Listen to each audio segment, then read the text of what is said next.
What's up, guys? This is Steve back with another episode of Get GameSmart. Set 5 is almost upon us. It's nearly here, and we've got a ton of information about what the new core mechanics are going to be in the new set. Out with the old, in with the new. Love them or hate them, Chosens are no longer going to be in the game, and in its place is going to be shadow items. So we're getting a good like 40 new items that are being introduced or so, or at least it feels that way. And yeah, a ton of new information to check out. For those of you that are still focused on end of 4.5, I recommend you guys check out my guide for newer players on the TeamFight Tactics Reddit, as well as my YouTube channel. Especially the Brawlers and Cultist videos are going to get a lot of value in these final few weeks, so definitely go over and check those out. But without further ado, this is the first reaction at all of the new shadow items. So we're going to be going pretty in depth, and yeah, I'm really excited for this new set. I'll tell you guys that for sure. Let me know what item you guys are most interested down in the comments. And yeah, if you're enjoying this type of content, please like and subscribe to see more. So the Cursed Deathblade doesn't actually look that good, honestly, compared to a normal Deathblade that's just plus 15. That does plus 10 damage per stack. This one does plus 15 and gives a minus 25% max health penalty. So I think that this is unfortunately not going to see a ton of play, because the item, like the carriers that use this, like the Slayers, usually attack damage, melee based carries are really going to not want that minus 25 max health, because their weaknesses in the prior set, like Slayers in this past set, are getting one shot before they can lifesteal back up. So that's going to be a problem. The Evil Giant Slayer is going to be pretty good. It's looking like a combination of Giant Slayer and the Gold Collector, where it's going to execute units below 10% health, and if they're over the 1750 threshold, which is the same as the Giant Slayer, the execute threshold increases to 25. I think this is going to be really a strong niche item or late game item build. It's really good against really tanky teams, and is going to be a fun item with a good flavor. The Guardian Angel Shadow version, it's the exact same effect as the Guardian Angel, but it returns them to health with 100% health, and reduces their attack speed by 50%. So I think that this is going to be okay on like bruisers or brawler carries, especially anyone that was like, let's call it like a Sejuani or something from last set that's like has a ton of health, will come back super tanky, and then has an important cast that they want to get off, sort of thing, but they're not relying on their actual attack speed. So, or maybe like a tanky person with a Sunfire cape as well, or like having passive damage or something. Yeah, basically GA for brawlers or bruisers. So the Risk Thirster is actually, so it's a shadow version of the Blood Thirster, obviously. This item I think is actually going to be quite underrated. I think Bloodthirster's not a great item. It's like had niche applications in Slayer builds, and that was pretty much it. But this item I think is actually going to be quite a bit stronger, because it does give you a lifesteal, obviously, but it also gives you this really nice 40% attack speed steroid for 3 seconds anytime you heal up to 90% health. So you take 25% max health and true damage at the beginning of combat, but then 1 or 2 taps, you'll be healed up to 90%. Anytime you're above 90%, you're gaining this 3-second steroid. I think that this is going to be really good as a late game slam, like for a one component or one item power spike on any AD carry, just because it gives them the lifesteal as well as attack speed steroid. I think this item's going to be really good, guys. Definitely play around with this item for sure. The Cursed Hextech is kind of interesting. So Hextech is usually this like lifesteal or omnivamp sort of thing for, well, I guess it's spell vamp for your main mage carries or whatever. We'd throw this on Asol and our Nikos and stuff. But this is turning it into a support item, so it's actually healing a player beside the holder. I don't think that this is going to be very good, honestly, guys. I think maybe we'll see some niche application of this, but I don't think this is a item that we can reliably use, unless the champion that we're building it on has its own inherent sustain. But yeah, I just can't think of many great uses for this item. The Cursed Spear of Sojin, on the other hand, I can think of a lot of uses for. So the holder's basic attack restore an additional 14 mana on hit, and the holder deals 25% less damage. I think that this is going to potentially be crazy busted on any support unit, specifically the Invokers. So Invokers are going to make everybody regenerate a little bit more mana on hit. I think that there's going to be potential for just like absurd 30 plus mana on hit, constant spamming of sustain or CC. So I think that this Cursed Spear of Sojin is actually going to be a lot more useful than the classic Spear of Sojin, which saw niche application on a few Sharpshooters and like in the Enlightened build. But I think, for example, this would be better in an Enlightened build because it's crazy mana on hit. And yeah, you can't put it on your true carries because of the damage reduction. So I think that the Zeke's Herald Shadow version is also a really interesting item. So yeah, usually the Zeke's item gives a 30% attack speed for the nearby or adjacent units. This time it's going to be stealing attack speed 40% from the adjacent units. So this kind of seems bad when you first think about it, but I think there's going to be a lot of really interesting applications of this item. So yeah, you'd think, oh no, it's like a net neutral on the attack speed of my team kind of thing, right? But I think, for example, in Coven builds where you're going to be assembling this sort of like Exodia type like raid boss in the middle of your team, I think that giving that one unit really souped up attack speed, and you can give one unit a ton of attack speed with this item, I think there's definitely going to be applications for this, and I'm really excited to see it in play. I think it's definitely a cool flavor to the game. So not all shadow items are created equal, and I think the Cursed Infinity Edge is amongst the worst of them. It's just looking really bad, guys. It's the same as what an Infinity Edge does, basically, with an extra 25% critical strike damage. But yeah, every time you crit, which is going to be a lot because you're probably going to be close to 100% critical strike chance, you're going to be dealing 5% of your max health as true damage. So in 20 autos, you kill yourself no matter what, is sort of what this item feels like. It's definitely going to negate any lifesteal you have at the very least, but it's more of a ticking time bomb of like how to grief yourself. So I don't see any reason to build this unless the values change on it quite a bit. I think it's just bad. So Rapid Death Cannon. This is the RFC, but the Shadow version. So RFC is getting absolutely gutted in 5.0. It's no longer going to be super good. It usually, like the normal one, just gives 1 hex attack range. Maybe I'm wrong, but I think it's pretty much the end of RFC carry days for a bit. But again, this is just my first glance at it. And I don't think that the Death Cannon is the exception to that. I don't think it's going to be very good. Takedowns refresh this bonus, so maybe it is good, but I think anything that's reliant on takedowns could... maybe I'm wrong about that. I just think it's less reliable and increases the variance, which is typically not what you're looking for in a high-performing meta build. So, the Titan's Resolve Explosive Resolve, the Shadow version of Titan's Resolve. This is... Honestly, I'm not really sure what this item does. It's a little bit confusing. Whenever the wearer takes damage, they gain a stack of explosive power for each point of pre-mitigated damage taken. Can stack any number of times. So when they die, they explode, dealing true damage equal to 20% of the explosive power within 1 hex. So basically, put this on a frontline unit or somebody that has a shield, because it's based on pre-mitigated damage. So anyone with a shield is going to get more value out of this. Or like a Tom Kench, like Knights are going to get more value out of this. Yeah. Anyone that mitigates damage gets value out of this. Put them on the front line, and it's only enemies that get dealt the explosive value, so I guess it doesn't have to be a solo frontliner, but solo frontliner might get more value out of it. Yeah, we're going to have to see how the explosive power scales, but it looks like it'll basically be...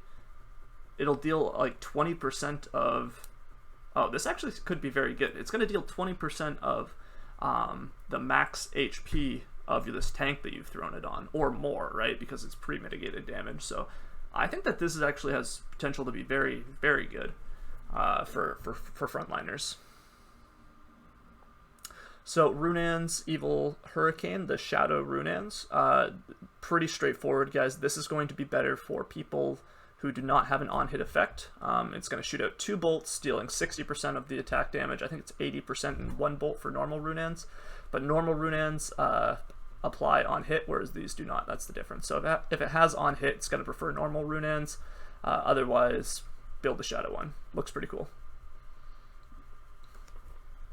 So Ginsu's Evil Rageblade, it's 8% attack speed per stack, which is 2% more than the normal Ginsu's Rageblade. Pretty negligible, immaterial, I think, and the downside is the wearer is dealt 2% of their maximum health each attack. I'm guessing that's true damage. Again, yeah, this similar to the IE. I think is really bad. I don't think that this is going to be usable. It's just going to negate any lifesteal, and I think you're better off building Rageblade like 99% of the time. But maybe I'm wrong. We'll see. So the Evil Static Shiv is quite interesting. Every other basic attack from the wearer unleashes a chain lightning, dealing 65 magic damage to 4 enemies. They can critically strike, dealing magic bonus damage, and reduces the magic resist by 60%. The wearer receives a penalty of minus 50% attack damage. This is honestly just a better version of Static Shiv. Like, straight up, you're building your Static Shiv on people like your Lulus and stuff, and like maybe a Zir kind of thing, who weren't dealing a ton of attack damage anyways. Depending on, like, that would be like in a Keeper or Mage build. Maybe you were building it on your Nautilus or somebody in your Fable build. It's doing 20% more shred, so it's doing the job better. It's every other basic attack rather than every third attack, I believe, for Static Shiv. Maybe they've changed that. I'll have to look into that. Apologies.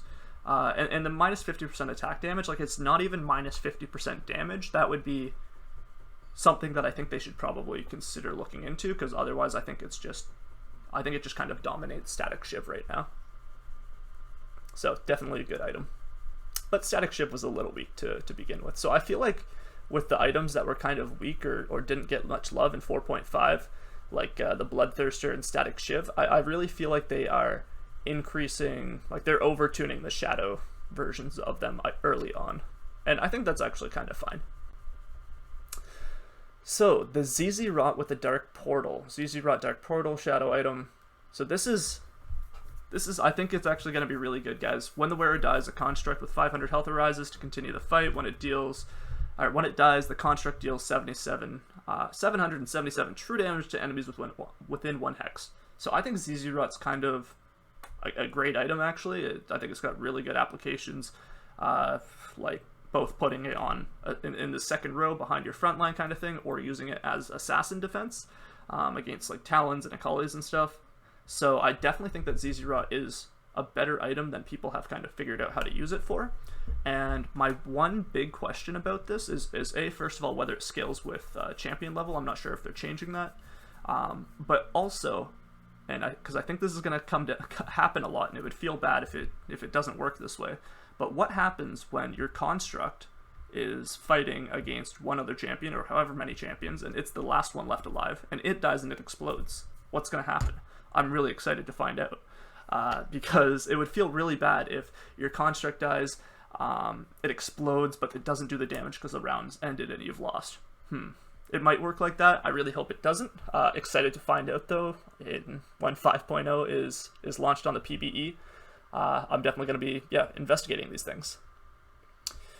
So the final Whisper is the last Whisper Shadow item. When the wearer inflicts a critical strike that targets armor and magic resist is reduced by 70% for 2 seconds. The wearer's armor and magic resist are also permanently reduced by 70%. So I think that this item would only really be built in a mixed damage composition, and we didn't really see many mixed damage compositions in 4.5, with the exception of Dragon Soul, which was only sort of meta. Well, it was always meta in EU, but in NA it wasn't really meta until like a week ago kind of thing, so nobody really ever ran it. Or at least that was my experience on the ranked ladder, it felt like. But this item's only good in mixed damage compositions, so whether or not we have mixed damage compositions is really going to dictate whether or not this is used. As far as the it's reducing the MR and armor of the caster, I don't think this matters too much. Obviously it means don't put it on a tank, but you're never really putting Last Whisper on a tank anyways. It's usually a carry that's going to be able to apply it with AoE effects, and so yeah, it'll kind of suck if you're running it with Revered or whatever, not Revered, the Redeemers, the Redemption people, because they pass on armor and stuff, and maybe you'll lose value there because that'll be reduced. But otherwise, your carries that you're putting this on aren't going to have much armor and magic resist. Yeah, the major takeaway is that it also shreds magic resist, and not just armor like the Last Whisper does. It actually shreds more magic resist than Static Shiv, so that's pretty good. 70% is huge, but only 2 seconds, not for very long. So it needs to be this item's going to need to be applied on somebody that can reapply it very often. Here we are. So the villain's Bramble Vest. This is going to negate bonus damage from incoming critical strikes and reduces the base damage of those attacks by 30%. On being hit by a basic attack, deal damage to all nearby enemies once every 2.5 seconds. The wearer also deals this magic damage to themselves. Honestly, I think that this is very similar. Like, most of the other shadow items kind of felt slightly different. I don't know, maybe not. This one is basically the exact same thing as Bramble Vests, and except it's going to do slightly more damage. Yeah, and do slightly more damage to the wearer as well. But seemingly maybe reduce damage by more. I don't know. We're gonna have to find out about this one, guys. But it's Bramble, and it pretty much does Bramble things. So the Evil Stone Gargoyle Plate, Evil Gargoyle Stone Plate, shadow item. Every 2 seconds the wearer heals himself for 70 for each unit targeting them. Works the exact same way as Gargoyle Stone Plate, but it heals them instead of giving them bonus resistances. Neither of these items sound that great. It'll really depend on the final tuning that we get for them. I don't think 70 is that much. Maybe it's really good early on though, who knows? Especially combined with like Knights or something. Locket of the Dark Solari. So the wearer and all allies within 2 hexes take 2 reduced damage. So I'm assuming adjacent hexes, not just 2 hexes, but gain 5 less mana per attack. So this is kind of interesting because Locket historically has been like a really strong like slam item at the beginning because it just gives you like flat value. I think this percentage value is actually going to make it a better late game slam, like for your frontline type of thing, or maybe for your hyper carry type deal. Yeah, I think 20% reduced damage though is really good. I don't think you want to put it on your carry if they're mana attack based, but I think on your frontline that's going to get most of their mana from being smacked. I think this item's gonna smack. So definitely an interesting Locket flavor. Gives Locket more use throughout the game. Frozen Dark Heart. So this is, yeah, the Frozen Heart Dark Shadow item version. So all enemies within 2 hexes have their attack speed reduced by 50%, and allies within 1 hex have their attack speed reduced by 20% or 50%. Does not affect the wearer. So, and each Frozen Heart the champion carries beyond the first extends the radius. So maybe combining a Frozen Dark Heart with a normal Frozen Heart could be good. It'd be interesting to see if they stack. Honestly, this is what I think Riot should have done to the normal Frozen Heart in the last patch, which just like needed some love. I think if they had just extended it to 2 hexes, it would have been pretty good. Obviously, this is going to be best on assassins or solo frontliners that are going to not reduce the attack speed of your own carries, hopefully. Yeah. Don't think that this is going to be a great item, but I think that we are going to see more Dark Hearts or more Frozen Hearts than we used to. So that's a plus. So the Eclipse Cape, the Sunfire Cape, but it's dark version of it. Every 2 seconds, a random enemy within 3 hexes is burned for 25% of their max health. Blah, blah, blah, grievous wounds. Wearer is also burned for 4% of their max health every 4 seconds. Basically, it's a Sunfire Cape, but it's 3 hexes, so it's less resistant or less reliant on positioning and the champion using it being like mobile, so it's like not as important that it's on a pike or a Rakan or whatever, and it's more important that it's on somebody that has some of their own sustain, because they're burned for 4% of their max health every second. Yeah, I could see this being good in like daybreakers or dawnbreakers or whatever, the guys that heal for 50% of their health or whatever. Slamming one of these early could be good. It's a Sunfire cape, but 3 hexes instead. So, Dark Shroud of Stillness. This is the Shroud, but the Shadow version. So when combat begins, shoots a beam straight ahead and behind, that delays affected enemies and allies for spellcast, increasing the max mana by 50% until they cast. So, normally, a normal Shroud is 35%, so this is 50%, so it's more effective, but the unfortunate part is that it can also impact your own team. I would rather have a normal Shroud, guys. Like, I think for Masters Plus players, this is going to be an incredibly potent item, but I think for Diamond and below players, including myself at the moment, this is just going to be a lot of self-griefing and wishing we'd never built it, and then just selling the unit that we built it on and keeping it on the bench so that we stop griefing ourselves. But still, definitely a strong item. Shroud is really strong. This is a stronger version of it, so if used correctly, definitely a potent item. So we are down to the Dark Dragonclaw here. This item has the potential to absolutely destroy any mage composition or any magic damage like reliant composition, because the wearer cannot take more than 100 damage from a single instance of magic damage.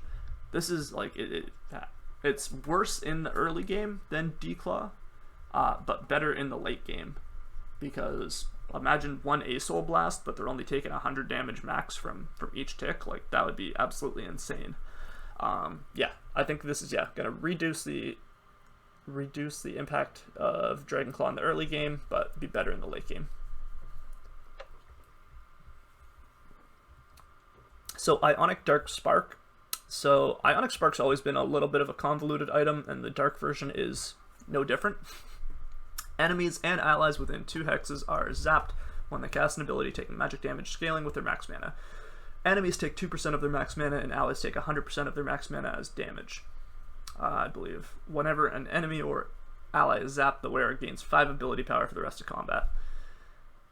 Yeah, again, I think I would probably prefer just a normal Ionic Spark so that I'm not messing up my own team.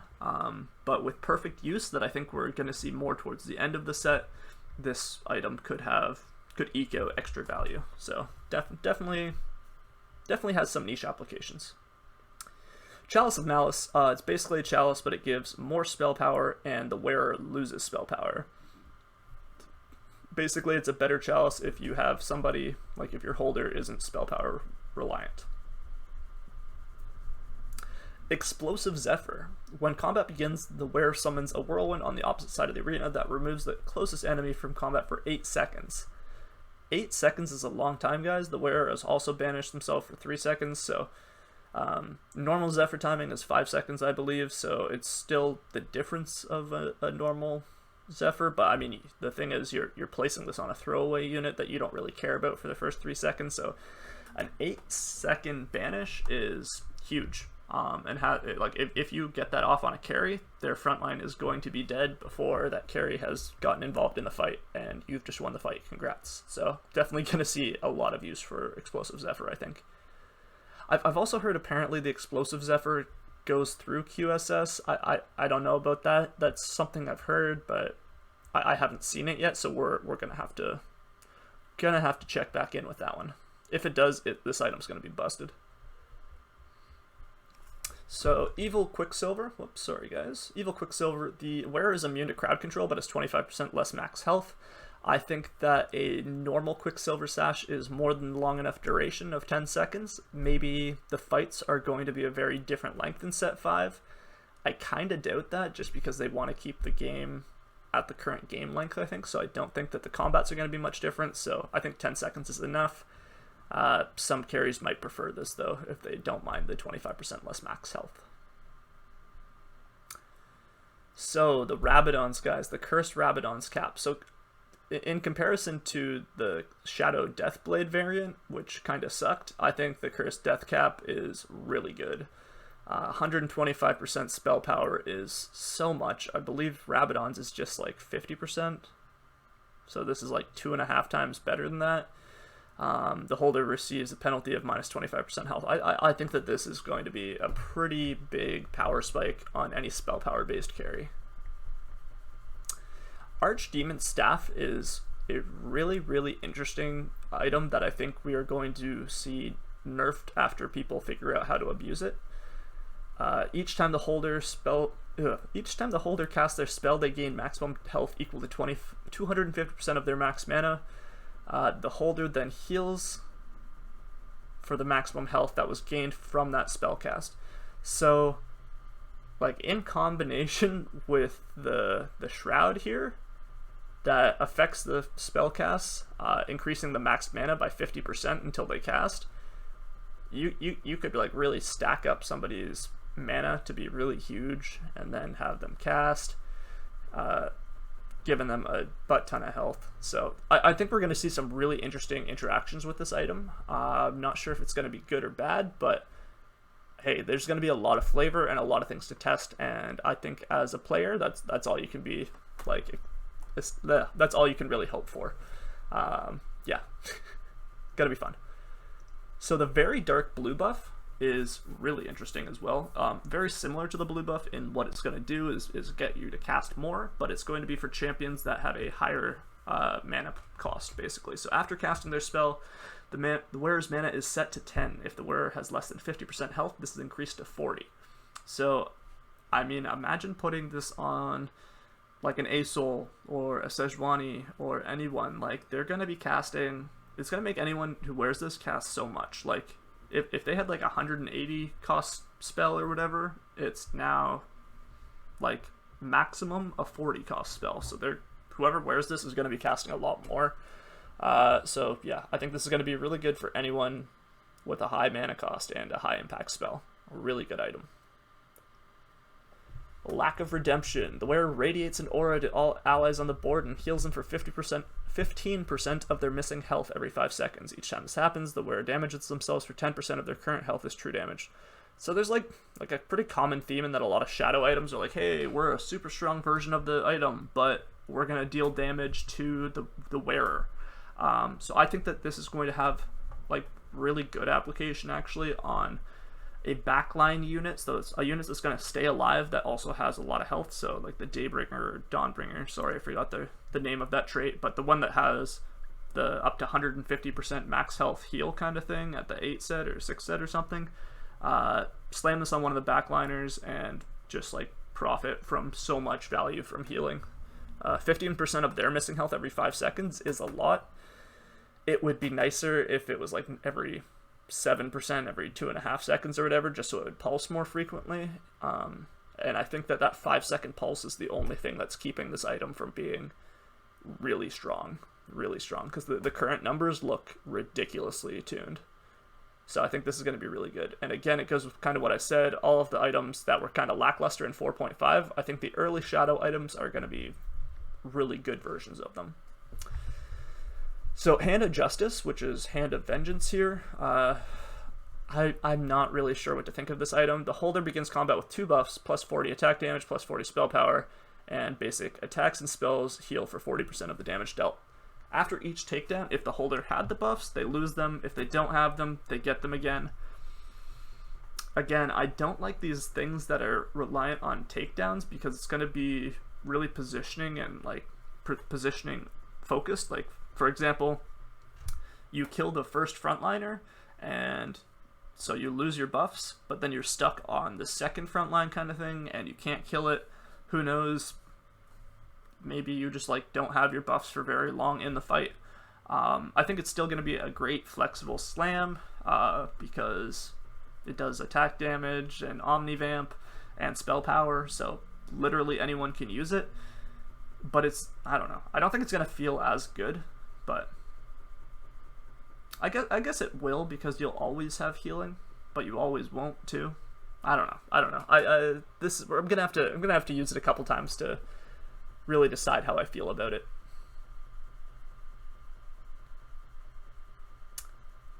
Where were we? Did we talk about this more evil Nomicon yet? I feel like we haven't talked about this guy yet. So the more evil Nomicon, the Shadow Morella Nomicon, when the holder deals magic damage and with their spell, the spell deals 50% less damage, but they burn the target, dealing 100% of their maximum health as true damage, so unmitigated all of their health over 25 seconds, and reduces and applies grievous wounds for the entirety of the burn. So 25-second grievous wounds, and if you're still like alive at 25 seconds, you're dead basically. I mean, it's not like it does all 100% at one point and you can heal through it obviously, but I just think that there is, imagine you throw this on a Sejuani or something. The Sejuani applies this to half the team, so the whole team is not really healing. Sure, you can heal through the burn damage, but the healing is reduced. Shields, I guess, are the most effective, and there are a lot of shields in this set, it looks like. I don't know. This is one of my items to watch, though. I think if they keep the numbers the same as they're currently listed, I think that the Morella Nomicon is going to be absolutely straight busted, especially if you can stack it on a team that has its own sustain, and so it draws out the rounds longer.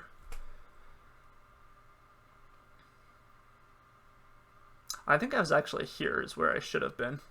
Oh well. Jeweled Gauntlet, the Poison Gauntlet shadow item here.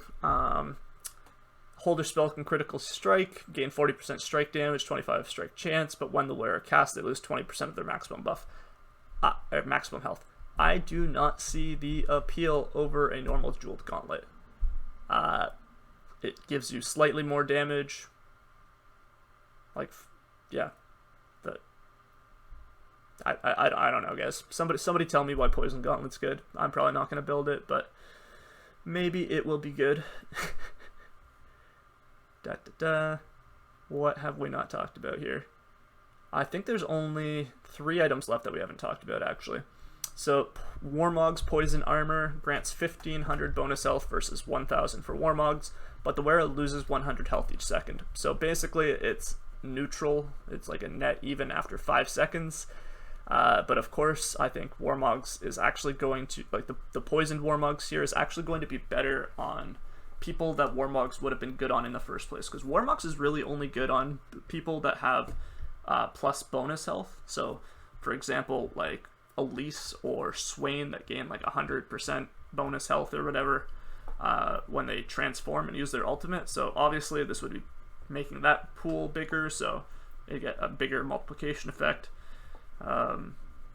Yeah, otherwise, whatever. Warmogs is not very good, but I think this is an interesting take on Warmogs. Not really. Not that flavorful. The explosive Trap Claw, however, is quite explosive, and I think that Trap Claw is one of the most underutilized and underappreciated items in 4.5, and I think the explosive Trap Claw is a better version of it and has just like an even deeper level of understanding and complexity to it. So it blocks the first spell that hits the wearer, great, but then it teleports them to the spellcaster, the wearer, and both these units start to target each other. They deal 20% increased damage to each other. So basically, you're blocking the first spell that they hit, and whoever casts that spell is now going to duel the wearer, and they're going to go to the death, dealing extra damage to each other. This could be really good for tank busting, but I think it's actually going to be better for like micro and like being able to put it on somebody at the last second, and then you target their carry and blow each other up type thing. I don't know. I don't know how it's going to be used, but I think it's going to be hot. Very cool looking item. And the final item that we are going over today is the Cursed Thief Gloves, guys. So, if you've stuck with me for this entire video, you know that there are a ton of new items, and a lot of them do bad stuff for you. At the beginning of each planning phase, the wearer equips 2 temporary items. These items are always full shadow items. Wow. It's great. You slam this and you're always going to have 2 full items. You can slam this on turn stage 2 or whatever and you'll have 2 full items. but then you're playing with 2 full shadow items that you are going to have to position around every single round so that you don't get shrouded or steal your attack speed or do something awful to your team uncontrollably, it seems. Cursed Thieves Glove, guys. Build at your own risk. Definitely a great snowball item early, but you're gonna, yeah. This is really gonna separate the wheat from the chaff, the people that can play Cursed Thief Gloves and those that can't. I'm definitely gonna play around with it, but probably not in ranked for the time being, guys. Anyways, that concludes my first look at all of the new shadow items coming with set 5.0. Don't forget to like and subscribe, guys. We're going to be coming out with a lot more content for 5.0 so that you can hit the ground running. GGs and XDs, everybody. Thanks for watching.